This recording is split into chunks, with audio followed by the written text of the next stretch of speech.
Radha Vallabh Shri Harivansh, Hare Krishna, Radhe Radhe to all the devotees. तो मीरा बाईजू के मंदिर से अब मैं जा रही हूँ राधा दामोदर जी के मंदिर की ओर। श्री जी की कृपा से आप जब भी वृंदावन आए, बाकी मंदिरों के साथ इस मंदिर में भी अपनी हाजिरी जरूर लगाएं।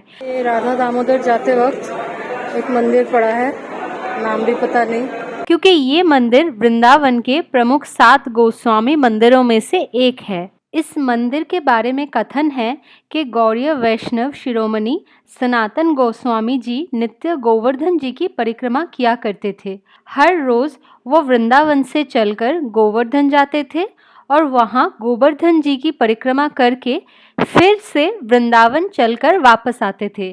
परिक्रमा करके ही गोस्वामी जी जल आदि ग्रहण करते थे। इसीलिए जब वो वृद्ध हो गए और परिक्रमा में असमर्थ होने लगे, तब श्री कृष्ण जी ने उन्हें बालक रूप में दर्शन दिया और उन्हें एक शिला प्रदान की और ये कहा कि इस शिला के 4 परिक्रमा करने से गोवर्धन जी की 21 किलोमीटर की परिक्रमा के समान मानी जाएगी। गोस्वामी जी उस शिला को वृंदावन ले आए और इस मंदिर में स्थापित किया। इस शिला में भगवान श्री कृष्ण के दाहिने चरण और गौमाता के खुरों के चिन्ह हैं। विशेष तिथियों में आज भी इस शिला के दर्शन भक्तगण को प्राप्त होते हैं।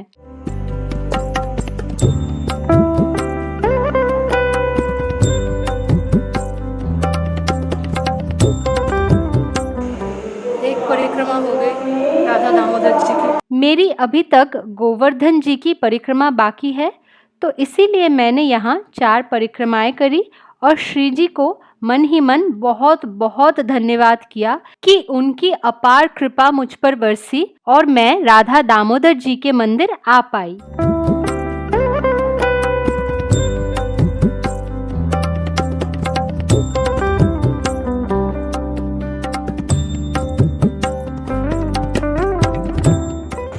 आगे पीछे बंदरों का आतंक है, पूरा बंदरों का आतंक इधर बहुत ज़्यादा। तो राधा दामोदर जी के मंदिर से निकलते ही मुझे दिखी भगवान जगन्नाथ, बलराम और सुभद्रा जी की अद्भुत सुंदर झांकी।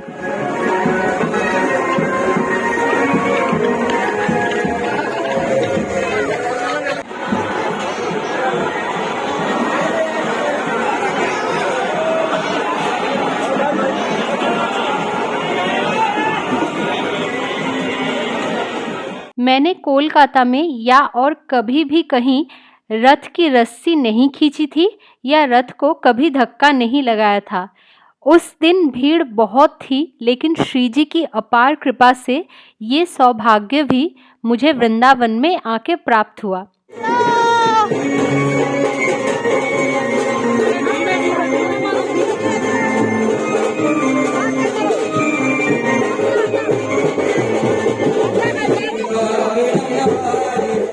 और मुझे प्रसादी में आम भी मिले।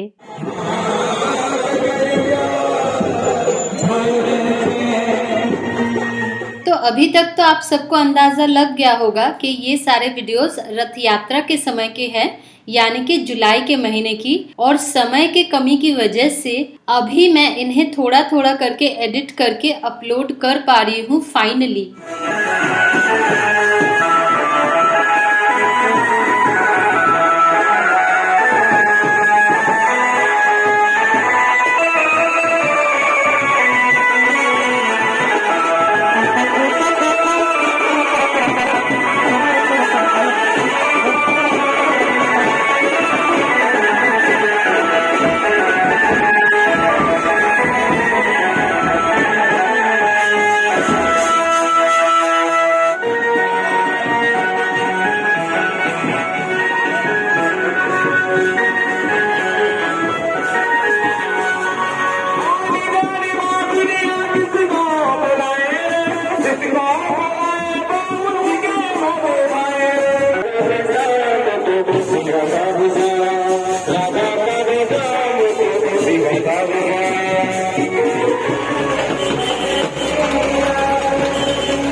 के पीछे चलते हुए मैं किस तरफ चली आई थी मुझे खुद भी पता नहीं था।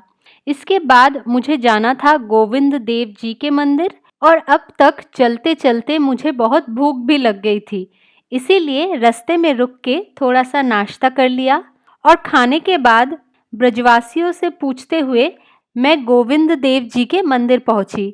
मंदिर में एंट्री से पहले ही इसके सामने घूमते हुए बंदरों ने मेरा मन मोह लिया। व्रज के सबसे क्यूट क्यूट बंदर शायद यहीं पे है, लेकिन ये बंदर आपको कितने भी क्यूट क्यों ना लगे, हमेशा अपना मोबाइल, चश्मा और बैग संभाल के, क्योंकि वृंदावन में आप बंदरों को देखो ना देखो, वो आपको जरूर देख रहे हैं। गोविंद देव जी का मंदिर बहुत ही विशाल और प्राचीन है। अभी शाम हो रही थी तो रोशनी कम हो गई थी, वरना मैं आप लोगों को और अच्छे से मंदिर दिखा पाती। गोविंद देव जी के मंदिर से होके जब मैं रंगनाथ जी के मंदिर जाने लगी, लोगों से पता पूछ पूछ के कईयों ने ये कहा कि अभी दर्शन बंद हो चुके हैं।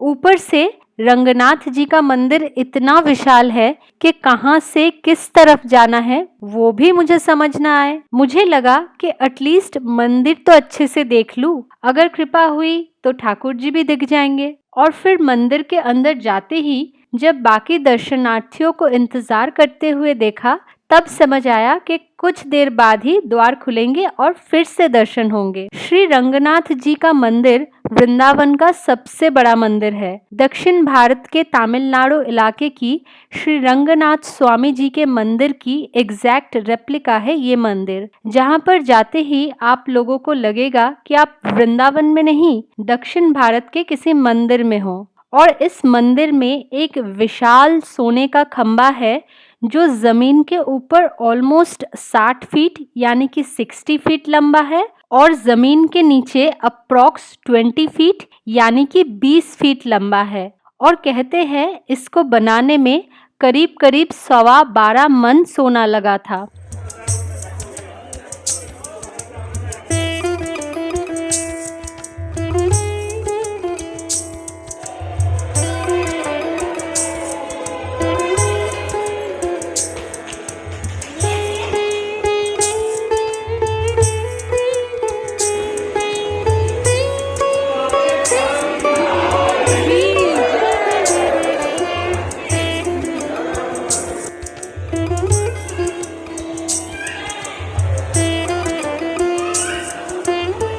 तो श्री जी की कृपा से आज सिर्फ दर्शन ही नहीं बल्कि यहाँ का पुण्य प्रसाद भी पाने का अवसर मिला, जिसमें थे चने, फल, कर्ड राइस यानी कि दही चावल।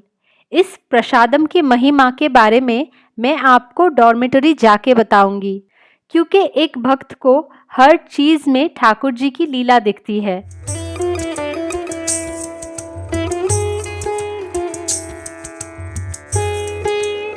इसके बाद फिर से कुंज की गलियों में खो जाना और बहुत देर चलने के बाद मैं पहुंची हनुमानगढ़ी। महाभागवत हनुमान जी के सामने हाजिरी लगाई, उन्हें प्रणाम किया।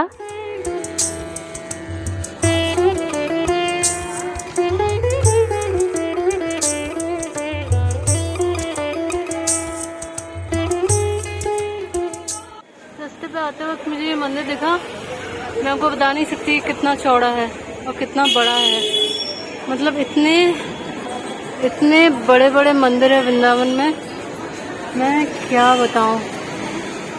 और फिर पहुंची गोपेश्वर महादेव जी के मंदिर। यहाँ इसी समय संध्या पूजन चल रहा था, तो बहुत ही ज्यादा भीड़ थी।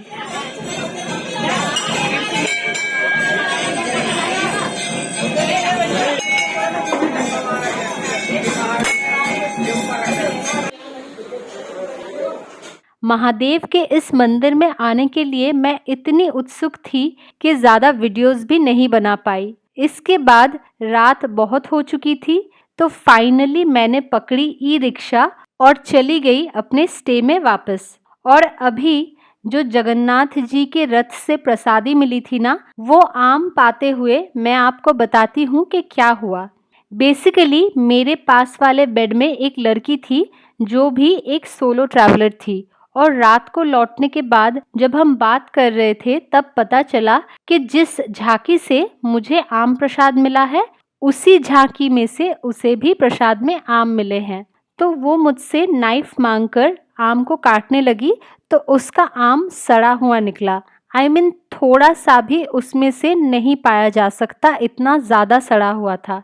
तो ये देखते ही वो लड़की बोली कि उसकी विश पूरी हो गई। अब मैं ये सुन के बड़ी कंफ्यूज्ड। फिर उसने बोला कि कभी अगर ऐसा हुआ कि प्रसाद के फल भक्त पाते समय सड़ा हुआ निकला तो माना जाता है कि उसने जो भी विश किया है वो पूरी होनी ही है। कितनी सुंदर बात है ना कि ठाकुर जी के हर लीला को पॉजिटिवली देखने का। जो वो कर रहे हैं वो सब मेरे लिए सही ही होगा क्योंकि उनको सब पता है। भले ही प्रसाद के फल सड़े हुए निकले लेकिन एक भक्त को उसमें भी ठाकुर जी की कृपा ही देखनी चाहिए। और उसी लड़की ने मुझे ये भी बताया कि रंगनाथ जी के मंदिर में जो प्रसाद मुझे मिला था उसका महत्व इतना है कि लोग कहते हैं उसको पाने से कठिन बीमारियां भी ठीक हो जाती है।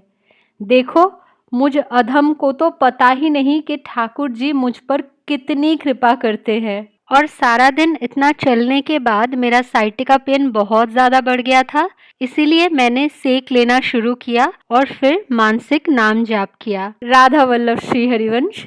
हरे कृष्ण, राधे राधे।